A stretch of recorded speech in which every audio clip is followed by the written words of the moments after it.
Hi there, we're going to talk about this amp that I've had built for me. Now this amp was made by Heavier Than Hell Amplification. Basically what it is a 10 watt Class A single-ended amp, and it's got interchangeable power tubes which can just be popped in at the back. Now a low powered Class A amp, more often than not, is a very simple kind of amp, and it has limited controls, and more often you find that it's an EL84 or a 6V6 power tube. But what I wanted to have done here was one of the large bottle tubes, like an EL34, a 6L6, maybe a KT66, a 6CA7, a 6550 or a KT88, so that it gets that large amp sound. Now also with the simpler controls that you find, you're limited to just getting the juice from the power tubes of the amp, and what I wanted to do here was have the kind of control that you'd have on a normal, say like a JCM 800 amp, but maybe more like the hot-rodded 1980s style, and that's exactly what we've built into this. Now this particular amp has loads of gain, and there's also quite a lot of tone shaping available from the controls here on the front. And it will do what the big amps do, but a much more usable volume. So it's good for studio or home use. A little bit loud for home use, but definitely studio and practice and rehearsals. Now, as I said before, what I wanted was a very 1980s kind of amp, like the hot-rodded Marshalls that were very popular in Los Angeles with bands there.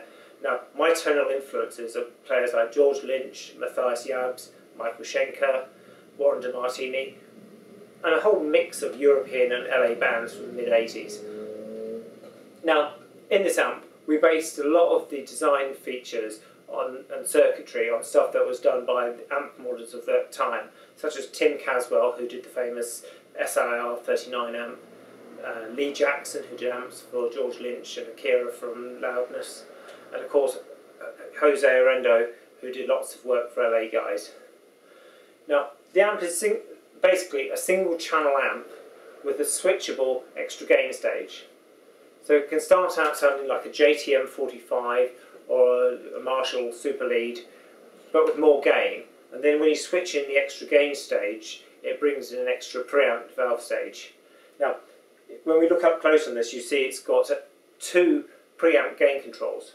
One for the normal, and then one extra control for the extra gain that's switched in, and it's cascaded into the first tube. Now, it features a master volume control that is very similar to one that Jose did and used a lot on the hot-rodded 80s Marshalls, so you can kind of get a lot of that tonality. Another feature that we brought in was a 6-position mid-range boost control, and that's very much a Lee Jackson kind of thing.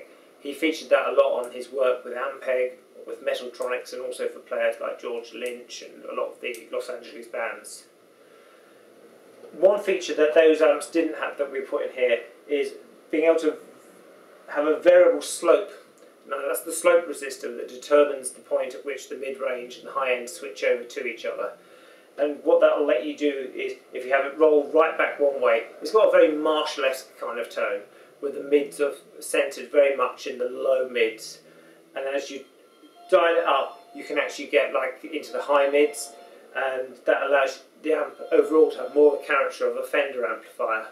So that's a really good kind of control. But it's very subtle, but it's amazing how much that can make a difference to the sound. Okay, we're going to step through some of the sounds of the amp in a bit, but that's basically a run through.